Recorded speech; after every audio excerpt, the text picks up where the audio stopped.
The North Atlantic right whale is one of the world's most endangered large whales. They live off the Atlantic coast, migrating from Cape Breton area and New England to further south down the coast for winter. By the 1860s, they had been hunted to near extinction. They gained their name the right whale due to being the right whale to hunt, as once killed, they float on the surface of the ocean, making them easy to capture. Currently, there are only 360 North Atlantic right whales remaining, with less than 70 reproductive females. Today, the biggest dangers are boat strikes and entanglements with fishing gear, as well as vessel noise. Climate change is a large threat to the whales, altering their migratory patterns and feeding areas. They feed on tiny crustaceans by straining ocean water with their baleen plates, given that they are baleen whales. Their niche has changed over the years, as climate change has been impacting our oceans. Their migratory and distribution patterns have shifted to areas with less protection from vessels, as this is where their prey is more available. They also have less ability to adapt due to their long lifespan and small population size. If there are any adaptations to avoid entanglements or to vessel noise, they will be slow and not shown in real time.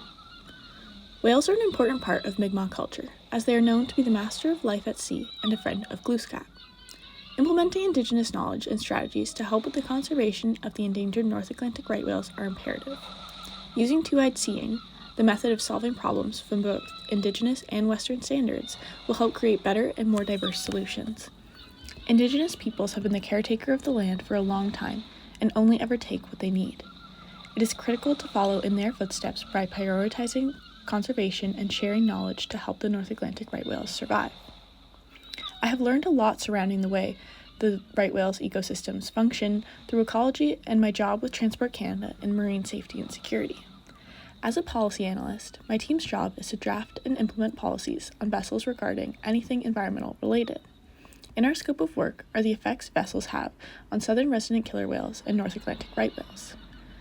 I have learned so much about these amazing creatures while working at Transport Canada. I was responsible for checking how many whales were seen in the dynamic shipping zones each week. The dynamic shipping zones consist of 5 areas in which speed restrictions are implemented if a North Atlantic right whale is spotted. If a whale was seen in that area, a 10-knot speed restriction is implemented for 15 days to help avoid vessel strikes.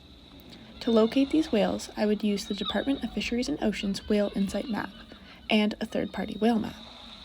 I was responsible for counting the number of whales seen in that area over the past 14 days, as well as organizing a team to help update the restrictions on the shipping zones.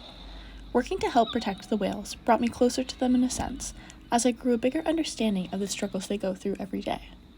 The North Atlantic right whales are extremely vulnerable to vessel strikes due to the amount of time they spend near the surface of the water. They can be difficult to spot from vessels, as they are dark and lack a dorsal fin.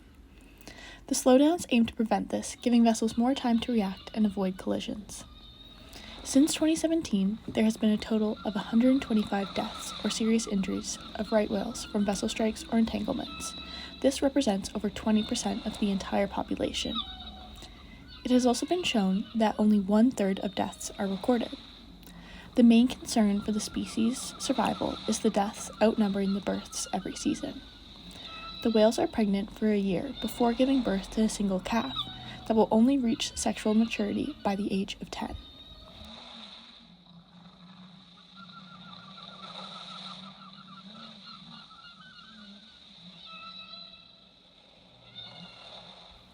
I was fortunate enough to visit Cape Breton for the first time this reading week. Although the North Atlantic right whales were down south while I was visiting, I was in awe knowing that they very well could have been right outside our front door during the season. While there, I decided I would have to come back to try to spot some whales myself during the summer. Studying ecology and my job at TC have helped me to better understand North Atlantic right whales and how they interact with their environment and humans. I have a deeper connection with the whales now and look forward to continuing to learn more about them.